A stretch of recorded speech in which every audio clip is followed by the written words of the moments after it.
Shelly? Dance with me? In your dreams, loser. Welcome back to Sledgehammer Horror, guys. I am Ken Sledge. And I'm Ashley Sledge. And let's talk horror. So today we're going to be talking about 2000's Valentine. And what better month to talk about it in? Absolutely. So this came out right at the end of the stage of Scream, I Know What You Did Last Summer, Urban Legend, when that young, hip, cool slasher thing was going on. So if you haven't seen it, because it may have flown under the radar a little bit, because it was right at the tail end of that craze. Or if you haven't seen it in a very long time, because it's like, what, 22 years at this point? Yeah, so 23 years 23 years at this point. So make sure you go and check it out before watching our Didn't See That Coming, because obviously we're going to have some spoilers here. So you have been warned. Would you like to start us off, my love? Absolutely. So the movie begins. We're back in 1988. We're at a middle school dance. And a boy is asking a girl named Shelly to dance with him. And she comes back with, "In your dreams, loser." So, poor kid. He asks another girl named Lily. Also, she meanly turns him down. So we ask another girl. Her name is Kate. And Kate she's like, maybe later, Jeremy. Like, she doesn't want to be mean to him, but she also clearly doesn't want to dance with him. I felt this scene in my chest. Yeah, poor kid. So he gets a little excited, like, oh, maybe I'll have somebody. Get a dance eventually. Yeah. So Jeremy, he spots a girl in the bleachers. Her name is Dorothy. She's kind of a loner sitting there, and he asks her to dance.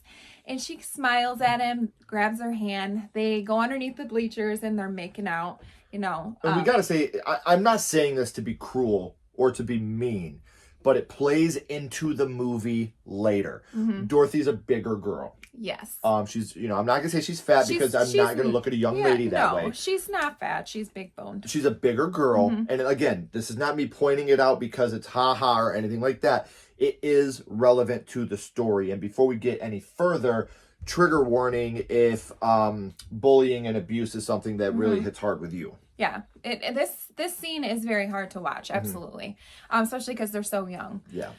So they're making out under the bleachers, and these bullies are looking down at them on the bleachers, and Dorothy pulls away and kind of acts like he was like sexually assaulting her. And she tells them that he attacked her, and they all start calling him a pervert. They dump punch on him. His nose, it starts bleeding, and he's trying to run away from him, and they grab him and pretty much take all of his clothes off. He's in his underwear at this point, and they just jump in, beat this kid up for no reason. He did nothing wrong. And that's like I said, this is a very major part of the movie. Mm-hmm. So obviously there's a little bit of bullying here. There's some fat shaming that's going to happen eventually. So if those are sensitive subjects for you, just know that these are things we're going to be talking about throughout this episode. We then flash forward to 13 years later. We see two people at dinner. We learn that the girl is Shelly, and she's having dinner with the coolest dude in the world. Oh my gosh, this Jason. guy. And Jason refers to Jason in the third person. Jason looks for an attractive young woman. So, Jason must be important if Jason is referring to Jason in the third person. Right. Only people refer to... I'm sorry, Ken, let's get going. We got to keep going to this episode. So, Ken has to read now that she asked for the check, and Jason says no dessert, and she declines. They get the check, and they start splitting it up between the two of them. He's like, oh, this is a little expensive, and like trying to split it up, and she's like, oh, okay. Yeah, this guy is the worst. Yeah. Like he is the stereotypical worst blind date that you could ever be hooked up with. Yes. So that wasn't in the script, by the way. So obviously, like I said, he's a douchebag. He's trying to, hey, this is pretty expensive. Maybe we should split this up a little bit. Mm-hmm. He expects a kiss, and she tells him she's not a doctor yet, but she does believe that he needs some psychiatric help, and very, very soon.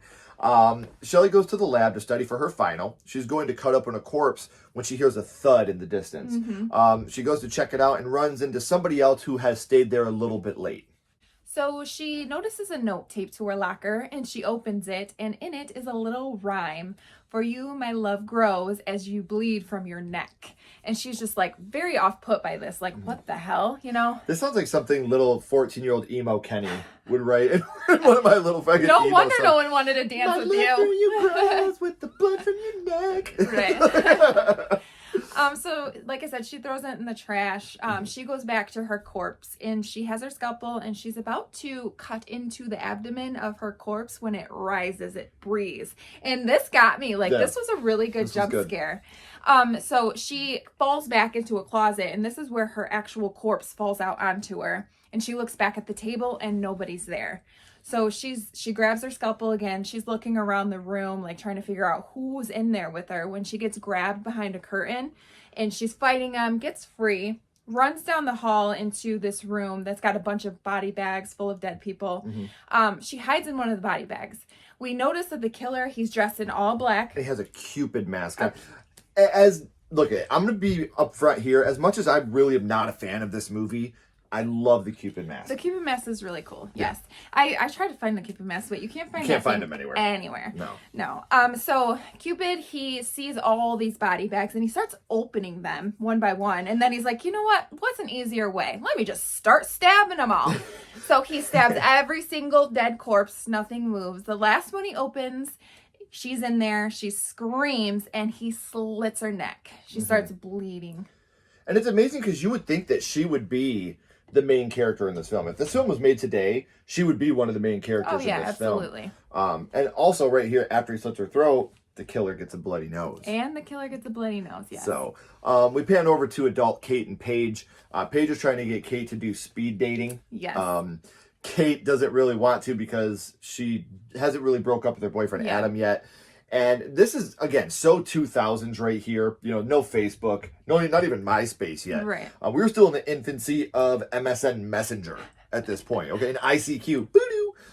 Your dial-up internet trying to get on MSN. Right. Mom, get off the phone! So with this scene, like, it's funny because, like, I remember when speed dating was all the rage. You know, I remember when that was... I'm just glad that I didn't live in that era. Yeah. Like, that would be horrible. Let's talk about how much older I am than you now. Paige calls Adam a drunk, which Kate doesn't want to admit. But Adam obviously does have a bad drinking problem, which again will play into the movie later on. They go to do the speed dating, and which is awful. With all like the guys that they talk to, it's just hilarious. Some real doozies here. Yes. The last guy Kate talks to, Paige has the hots for. His name's Brian, and she tells him that Kate's in a serious relationship, which is funny because she's actually digging him a little bit. She's like behind Kate, and she's like, she's got a boyfriend. But I'm here.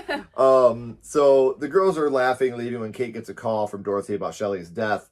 At the funeral the next day, we finally meet Adam, Kate's boyfriend, that they're taking a break from, and we see that he still does have a bottle of tequila in the car. So Adam makes an excuse that the booze is for his colleague.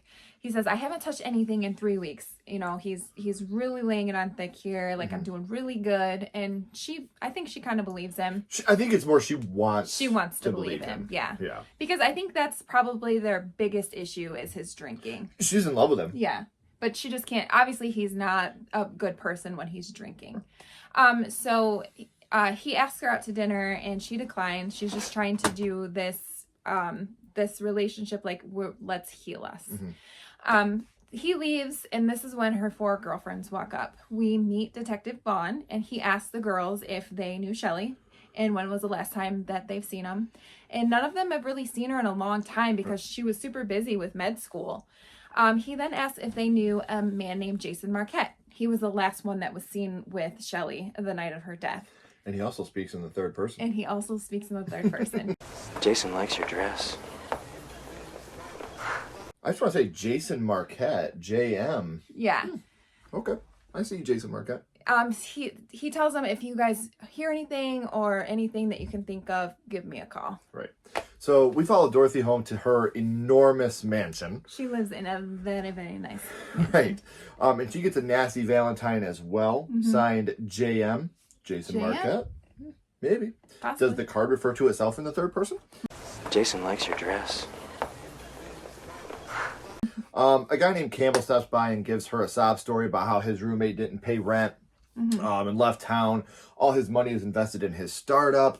And she has a little crush on this guy. They know each other from like spin class or yoga or something. He's a good looking guy, but his excuse is like... Yeah. Could have been a little more original there, buddy. But, you know, she's in love with the boys. So she's like, yeah, come on. She's You in can- lust, I think. Yeah, she's like, yeah, you can come on and stay at my apartment. Or my mansion. Yeah. My mansion. You can have this whole pool house to yourself. Right. So Free of charge. we go back to Kate's apartment, and she's taking a shower, which hears someone rustling around in the house. Obviously, she freaks out a little bit. She gets out, shampoo still in her hair. She's looking all around the apartment, and she doesn't see anybody out there. She goes to turn the water on. The water's all off. The shower won't turn on. The sink won't turn on. She's calling her, landlord. What the hell's going on? She's got to get to work. And then the real horrors of the movie happen. You got to do what you got to do. She ends up taking her head and dunking it into the toilet to get all the shampoo out of her hair. Which is honestly the most disgusting thing I could possibly imagine ever. I would rather go out into the world with wet shampoo head than dunk my head into a toilet. Just throwing that out there. Well, it depends on who you live with. I live with me. Exactly. I would rather go out and have wet shampoo head. So Kate, she notices that her door's open. She hears a dinging, like the elevator's trying to shut and it can't. So she goes to the elevator and she sees that there's a Cupid mask stuck in it, which is like, was he there? You know? This is when her creepy neighbor Gary, he comes out, and he's an odd guy. Yeah, we'll meet up a little bit more with Gary a little bit later, but he's like, well, I'll see you later, Kate. Yeah, he's just quite a fucking weirdo, man. He's an odd guy. We go to Lily's house, and she gets a doorbell ring, and there's a box of chocolates there. She goes and picks it up, and she has a card signed "Love JM." Ooh. Could it be our Jason that speaks to himself in the third person? Jason looks for an attractive young woman. She takes a bite of the chocolate and there's maggots in it. You are what you eat, and it's got maggots, and Yes. it's so gross. Yes, the card says, yeah, you are what you eat. So I might actually rather dunk my head in the toilet than eat chocolate maggots. There you go. Maybe I spoke a little too soon. For on sure. that.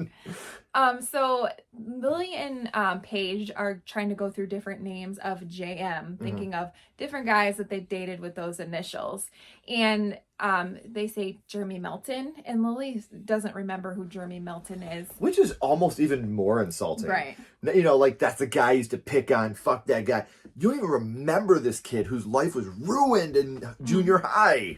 So Paige explains him from the dance, they're kind of making fun of him a little bit there too. Lily was like, I wonder what happened to him. We were so awful to him. Like, I guess they probably feel guilty for what they did do to him, Have a funny way of showing it. Yeah. So the girls, they all go to an art gallery. They see the creepy Jason there. He refers to himself in the third person still. Jason likes your dress. Kate and Paige walk up, and Lily's boy toy Max. Dorothy introduced her boyfriend Campbell. She brought him along. So he is the boyfriend now, not just the guy living in the pool house. Right. And Lily, she starts making out with Max in this like word art maze that he made. That's why they're all there for. And this is when his intern wants to like join in on the fun. And it's funny because she's like, no. And he's like, why not? Yeah. I invited her here. So all the men that they kind of like, they all suck. they do. It's almost like a curse, to them. Like, that's how I think of it. Like, they're really mean to this kid when they're younger. No, and they've now been all cursed. these men, Like, yeah. Every time you see a guy in this movie, just know right away, this guy fucking sucks. He does, There's not one good dude. Even the dad, like when they're at the mansion, he's marrying one of her high school peers. Right. She's like, I'm not going to call you my stepmom. We went to high school together. Like, every guy in this movie, in some way, is a huge piece of shit. But obviously, Lily gets really upset with this because she genuinely liked the guy. She wasn't just looking for a hookup. Obviously, wasn't looking for a threesome either. She says, I got an early flight tomorrow. She gets upset. She ends up leaving. She goes to leave, and when she turns around, she gets shot in the stomach by Cupid, holding a bow and arrow. He shoots her right in the stomach. And then he shoots her a couple more times. His nose begins to bleed. She falls over the banister down the stairs into a dumpster. So, meanwhile at the party, Dorothy's boyfriend Campbell is getting harassed by an ex, saying she just wants the money back that she lended him. So, maybe not everything's on the up and up with this guy either. Yeah, so clearly this girlfriend is also rich, had money, and... He took advantage. Remember what we said. If there's a penis in this movie, whatever it's attached to fucking sucks. Like, it's a fact. The next day, Detective Vaughn is talking to the girls again. He said, isn't there another one of you, you know? And they said, yeah, Lily, she's out of town. She had a big important meeting. He shows them the card that was sent to Shelly's parents, and it said, too bad, so sad, signed Jeremy Melton. Detective asks, who's Jeremy Melton? And Paige says, some loser from 6th grade. Kate says, we haven't seen him in years. Why would he send a card? Right. Dorothy says, because it's him. And she tells the detective that she also got a card that was threatening her life. This is when Paige says, us too. It was with my chocolate that had maggots in it. And the detective at this point is like, you guys get threatening cards and you don't tell me when you know that I'm looking for this Jason Marquette guy, JM. Right. So, yeah, he was a little peeved about that. Right. So Paige, she says, we just thought it was a joke, like no big deal. We didn't think anything of it. He asks, why would Jeremy want to hurt you? And Dorothy says when they were in 6th grade at the dance that he tried to attack her. He did attack her, and this is why. All these years later. Yeah. And she's still saying that she was attacked by this young man. Right. Like, and she said that he went to reform school because of it, and, you know. I mean, I get where the detective is coming from here, too, though.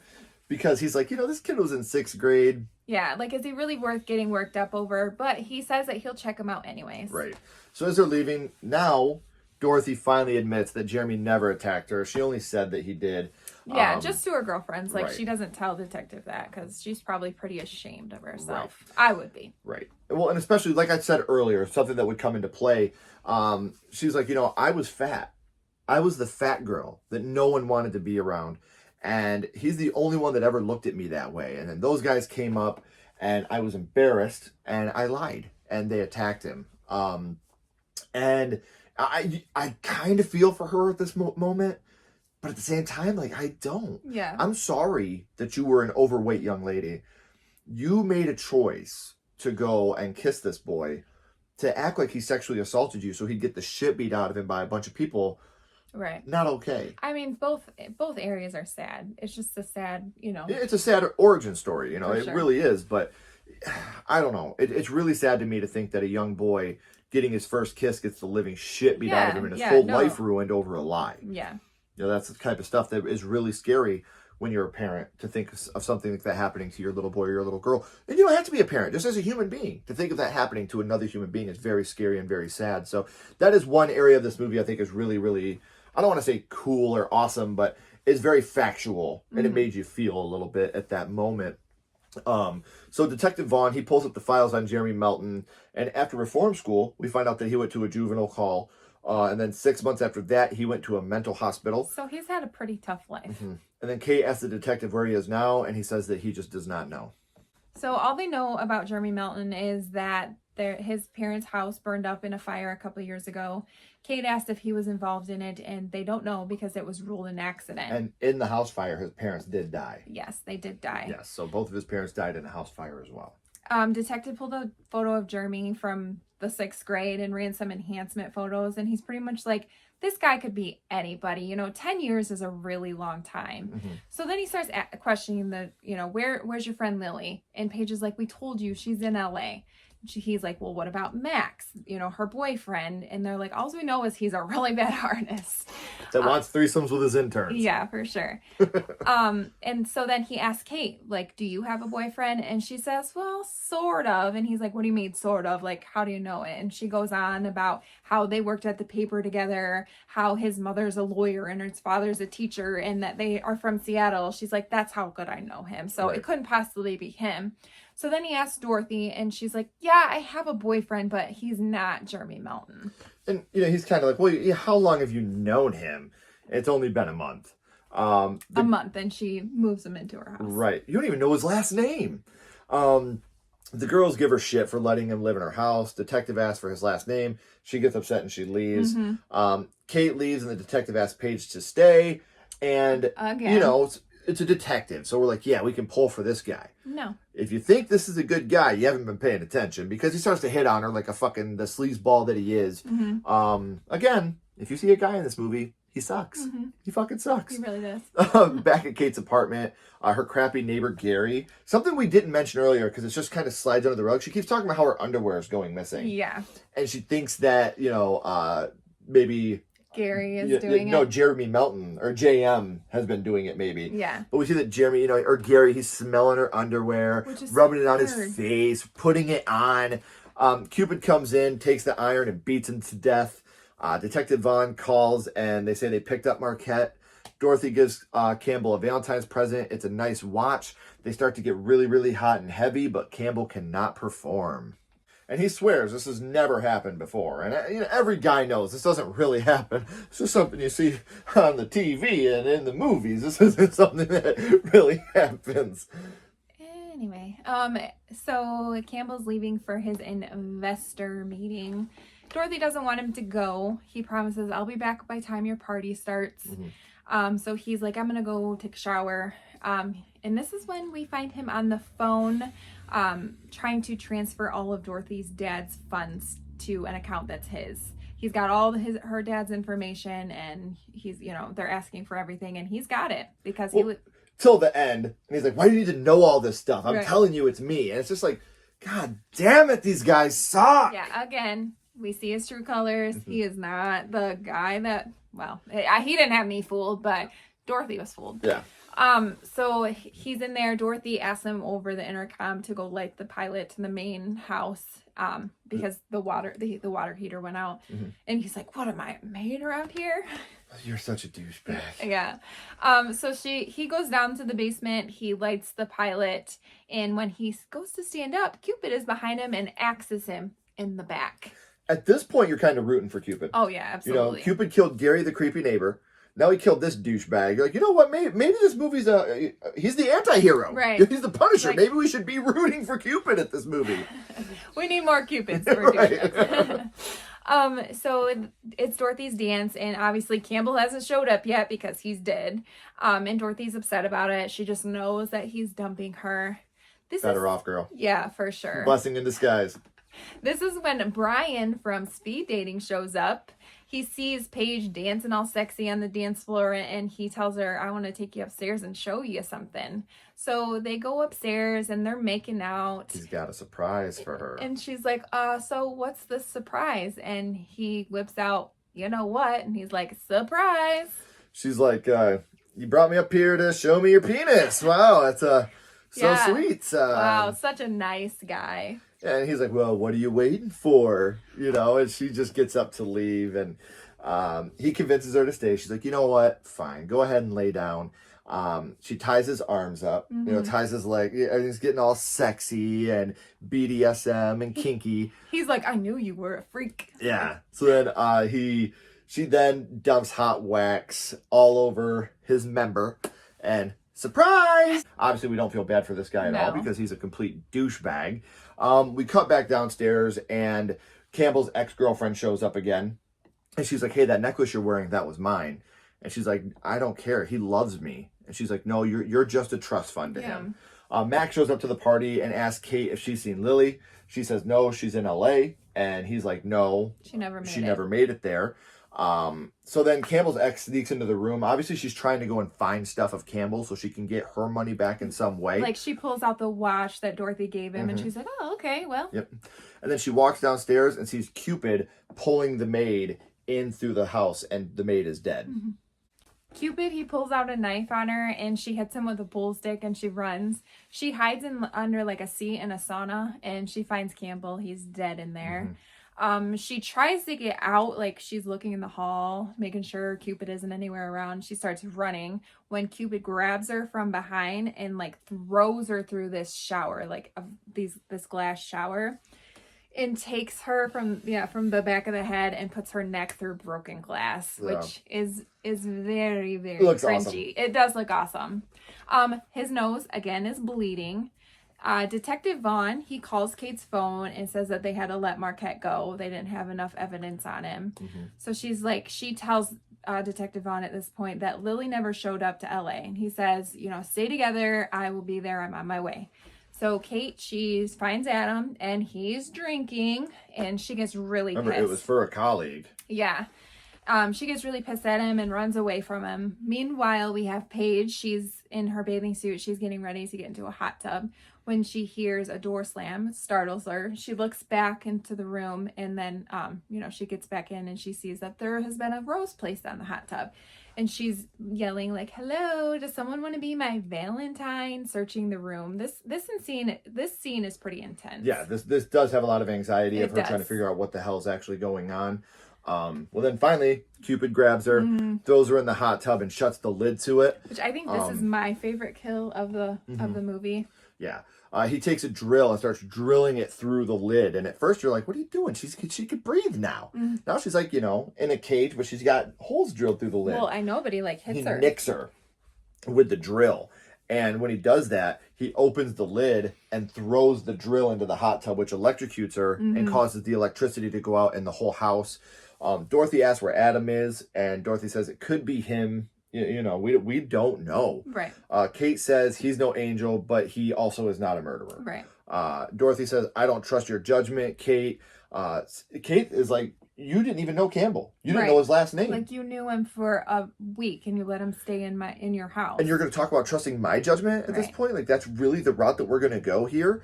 Then Dorothy says, you just can't stand it, can you? You can't stand the fact that I had someone just as good that was good to me, someone just as good looking as your boyfriend. Why shouldn't the fat girl finally get her turn? Like, clearly that this is something that's still heavy on her mind. She says, you've always been the popular one and I'm the big fat one. She says, screw all of you, and she runs away. So Kate calls Detective Vaughn, trying to figure out where he is, when she hears his phone ringing by this pond that's got coin fish in it. She earlier in the movie, we didn't really touch on, but she wrote like an IOU TLC note to Adam that's laying there. So she goes to pick it up out of the pond, and this is when Detective Vaughn's head just floats up to the surface. So she screams, freaking out. She's trying to find Paige and Dorothy. Can't find anybody, and this is when Adam appears, and she's like, "It's you," and he's like, "Yeah, it's me." It's me. She's like, "Well, why are you here?" He's like, "Dance with me," kind of almost like threatening, and he seems drunk, obviously, but also like just scary. At this moment. So I know she feels threatened, so she's dancing with him, but she seems scared, and he's just kind of telling her how much she means to him and how much he loves her and doesn't want to lose her. So she kicks him in the balls, or knees him in the balls, and she runs away looking for the girls. This is when she finds Paige dead in the hot tub. Yeah. And Adam, he's still following her at this point. Like, what the fuck? She's really scared. She hits him over the head with a champagne bottle and goes for Dorothy's dad's gun. She walks upstairs, and Cupid is up there and falls on her. They both fall down the stairs. Cupid sits up, almost Michael Myers-esque. This is when Adam comes out of nowhere and starts shooting Cupid. So Adam's not Cupid. Right. We thought Adam was Cupid this whole time. Guess not. We were wrong. She runs to his arms and apologizes. I'm so sorry. And he's like, I'm glad you're all right. He takes off the mask, and it's Dorothy. And Kate is so shocked that she's crying. So Dorothy had actually set up Jeremy Melton this whole time. That's a twist. That's very twisty. Kate is crying. Adam comforts her. He calls the police. Kate says, I don't understand. A few weeks ago, she was so happy, happier than I'd ever seen her. And Adam says, sometimes people are so angry they can hide it, but it eats at you, and someday you have to do something about it. Kate says, well, we liked her. She was our friend. Yeah, like they didn't notice, her insecurities that she noticed. They didn't see that. Right. It was just their best friend. They loved her. Yes. That's all it was to them. So she apologizes to him before she tells him she loves him, laying in his arms. He says, I love you too. I always have. This is when all of a sudden there's like some blood. Yeah. And the camera pans up, her. and he is bleeding out of his nose. Didn't see it coming, did ya? So he was the killer. Ha! We tricked you. Now, that's where the movie ends, is with, him having the bloody nose. So we don't get the definitive he's Jeremy Melton, but obviously when there's a high amount of emotion going through this person, he gets a nosebleed. So, is there anything you'd like to say about the movie before we give our final scores on it? I think the score was really good. There's some good jump scares. Feels very, very 2000. It absolutely, you can tell that it's from that era. Yes, very much so. So I get, going to our overall scores of the film, I'm going to give this a 2. out of 5. It's not the worst, you know, it came out in a time that was so convoluted with, you know, Scream, I Know What You Did Last Summer, Urban Legend. These other movies that, in my opinion, are maybe superior to this one. I do like the twist to it, how you do think that it's her, because that would make sense if it was her. But again, did he, like, dress her up and put the Cupid mask on her and then throw her? And if that's the case, why did she do the Michael Myers sit-up instead of being like, what the fuck, and taking her mask off? You know, there's a lot more questions I have than answers that I could go into a whole deep dive about with this film. But for what it is, it's fun. I don't hate the movie. I have fun with it. But it's just not something I would purposely put on repeatedly. So I'm going to go with 2 out of 5. I think I'm going to give it a 1.5 out of 5. Oh my gosh, I gave it a higher score than you? Yeah. Wow. Again, it's very 2000, and just some of the scenes are so corny. A lot of it did not age well. It didn't age well. All the guys are such douches, and it's like cringy, like almost to watch. That is one thing I guess I can say. It's unrealistic how much of a douchebag every single guy in the film is. Yeah. So I do agree with that. But I mean, like I already talked about some positives about it, you know, the score, some of the jump scares, there's some pretty good kills in it for sure.